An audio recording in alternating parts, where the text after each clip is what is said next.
ce que je vais faire la saison prochaine est aussi lié à la présence de ces jeunes comédiennes et comédiens dont je parlais précédemment. Je vais monter avec eux d'abord, avec elles et eux, une forme très légère pour l'itinérance, et notamment pour l'itinérance dans les établissements scolaires, puisque c'est une question qui me préoccupe, vous l'aurez compris dans ce que je vous ai dit précédemment. Et puis je vais monter ensuite sur le plateau de la salle Jean d'Asté, je vais monter la VAR de Molière. Et la petite forme itinérante qu'on va monter aura un rapport d'ailleurs avec Molière et avec la VAR, Molière dont on va fêter en 2022 le 400e anniversaire.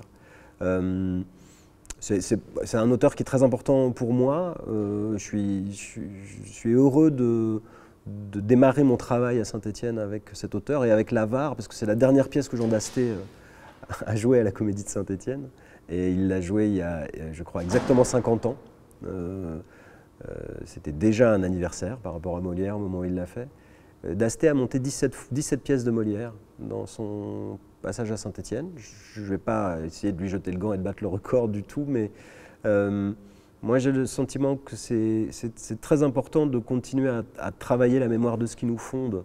Je peux être assez inquiet de voir comment est-ce que notre patrimoine, et notamment notre patrimoine artistique et littéraire, peut être récupéré, instrumentalisé et utilisé de façon absolument nauséabonde par certaines forces politiques dans notre pays. Et je pense qu'il est très important de ne pas laisser notre héritage à nos ennemis et de s'en occuper nous aussi pour définir les modalités dans lesquelles on a envie de le transmettre à notre jeunesse.